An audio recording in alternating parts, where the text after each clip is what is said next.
Hi, everyone. It's been such a pleasure to be here speaking with all of you. My name is Prashant Choudhary. I'm a cybersecurity consultant. I work with a firm called EY or Ernst Young. I'm also part of the DLC's Global Cybersecurity Committee. Today, I will be talking about cybersecurity and will discuss that why is achieving cybersecurity becoming as difficult as a mission impossible? As a start, I'd just like to remind you that the views expressed in this talk are personal. So let's get going. So let's just take a stock of state of affairs when it comes to cybersecurity. There is not a single day which goes by when we are not hearing about some bad event or incident when it comes to cybersecurity. Every day, 30,000 of, I would say, well-known websites are getting breached. If you look at it, the cost of ransomware last year was around $20 billion. The cost of cybersecurity on organizations has crossed $1 trillion. And this is the data as of now. If you project and fast forward it to 2025 or 2030, it just gets worse and worse. So in this game of cybersecurity, the situation is we are all adopting digital technologies at scale. Each one of us is a user of some or the other digital technology. The life is become impossible without these gadgets, without these technologies. On the other hand, while the usage is proliferating, we are not really sure whether we are secure or whether we have done enough to protect our organizations or to protect ourselves and our dear ones from cybersecurity attacks. Last year, EY or Ernst Young ran a global survey of cybersecurity. Around 1,400 chief information security officers or equivalents participated in this global survey. The result of the survey is quite worrying. Around 70% of these global organizations saw an increase in threatening cybersecurity attacks, and this was a substantial increase.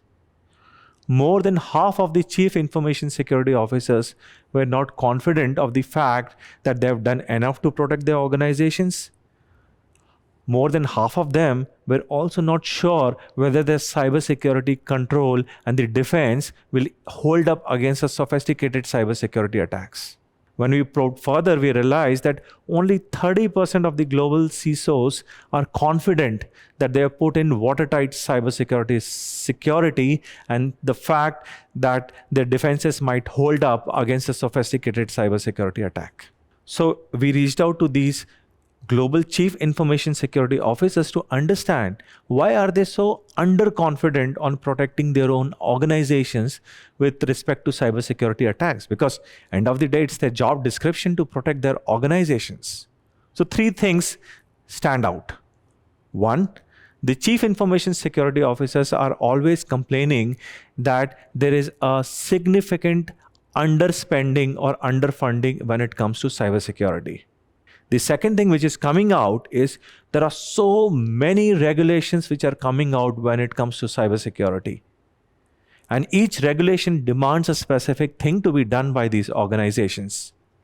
And the CISOs come back and complain that complying with these regulations is one of the most stressful part of their jobs. And then what happens is the focus of many of the CISOs becomes complying with the regulators and not necessarily defending against the hackers. So then the situation is we are solving for the regulators, but we are not really solving most of the time for the hackers where the real risk comes in.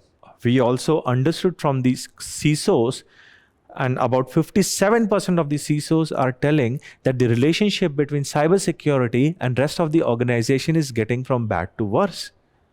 The projections for 2025 are around 70% of the world's population will get covered on some or the other privacy law. It is also evident that regulators are going to take a very strict stance when it comes to ransomware payments against cybersecurity. In the recent past, there were only 1% of the cases where there was a regulatory prohibition from making ransomware payments.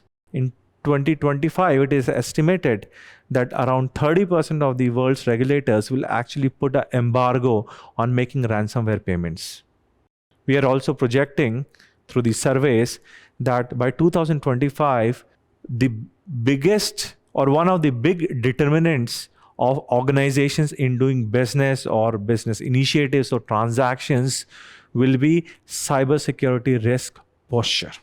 It is also estimated that more and more boards will actually push for more strengthening of cybersecurity, and the CEOs will be mandating a culture of cybersecurity risk compliance so that these organizations are more strong when it comes to cyber posture, and there's a culture of resilience which comes in when it comes to cybersecurity attacks and dealing with these incidents. So now, if so many cybersecurity attacks are happening, let's spend a few minutes to understand who are these people. So when we run the analysis, it comes out very clearly that somebody who could be attacking you or anybody could be as innocent as a script kiddie. Basically, a script kiddie is, let's say, a college student who's learning about computers, trying to dabble here and there when it comes to cybersecurity. They get access to so many cybersecurity tools and hacking tools, which are actually pretty much easily available online. And then they just play with these tools. They're not enemies of anybody. They don't even have a specific target. They just sit on their machines and they try to play around with these tools. But what happens is there are millions of such students and there are billions of such devices. And no wonder script kiddies or these college students or the novices, they cause so much damage. In one of the country, entire traffic system was actually brought down and the country thought that this is a sophisticated attack. But when they figured it out, that it was actually a college student who had caused havoc. Then, if we move a little bit up into this cybersecurity hackers, you'll find that there are a lot of professional hackers. So these professional hackers, their job is that they use or they misuse their technical skills to cause damage. And their typical operating style is either they will launch ransomware attacks to get ransom payments, and then crypto and other currencies are a pretty much okay method for these people to get ransomware and try not to get caught. If you go a little bit more up, then there are these organized cybersecurity crime gangs. So these are the gangs which typically would go behind bigger targets. So if you hear that a big bank is hacked or a big organization is breached and the money or a cyber heist has been done, it is typically these organized criminals. So they are basically a combination of sophisticated cyber hackers. They will be a combination of these money mules or basically international financial terrorists. And then on the other extreme are nation states. Because it is very well understood that the current warfare and even the future of warfare is not just bombs and missiles. Unfortunately, these wars are also fought in cyberspace. For example, as of now, when Russia has attacked Ukraine, there are bombs, missiles which are launched. And there's a lot of cyber weaponry which has been launched by Russia against Ukraine. And what we are also seeing in the internet traffic analysis is that Ukraine is also retaliating. So there's a physical war which is going on, and there's a cybersecurity war which is going on. If you ask anybody who's in the profession of cybersecurity, that can you give me 100% cybersecurity? Nobody will ever come and give you a claim that we will give you 100% cybersecurity. And why is it that it's becoming so difficult to achieve absolute security? There are quite a few reasons, just to name a few. Number one is the rate at which we are doing digital adoption. And every time we are adopting a technology, we are increasing the attack surface area. And then what happens is there are researchers, there are these cyber hackers, they keep on researching on these new technologies which have come in to find that vulnerability, which probably nobody is aware of. We call it zero day. And once a zero day vulnerability is identified, a zero day vulnerability is something of which nobody on earth is aware of. And then these people, they develop an exploit, and then they launch a cyber attack. And then anybody who's using this technology is susceptible to this. And we see that very often these zero-day vulnerabilities, they keep coming. And there is actually no real defense or a direct defense which is available on the zero-day attacks. You have to put a lot of compensating controls, etc., to protect yourself. Then we are seeing there are other patterns which are coming out. For example, when you want to use a digital technology, you want it to be as intuitive, as simple as a Uber app. But what happens is, in the zeal to make these more simple, more user-friendly, security takes a backseat. So in the cybersecurity business, there's always a competition between usability versus security. And in that balance, more often than not, we actually end up voting towards usability.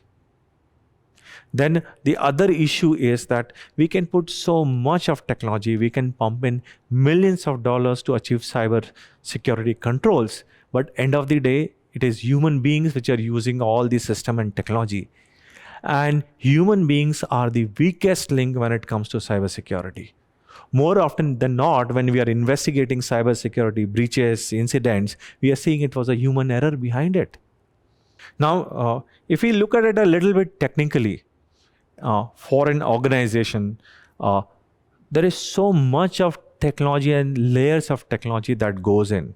For example, there will be a database, then there will be an API, there will be an application, then there will be a web interface, then there will be a LAN, there will be a WAN, then there will be a Wi-Fi access point, then there will be a cloud. Actually, there will be multiple of cloud presence. Then there will be headquarters, there will be remote offices, then there will be mobile devices issued to these employees, then there will be web presence where a lot of web-related business will be done.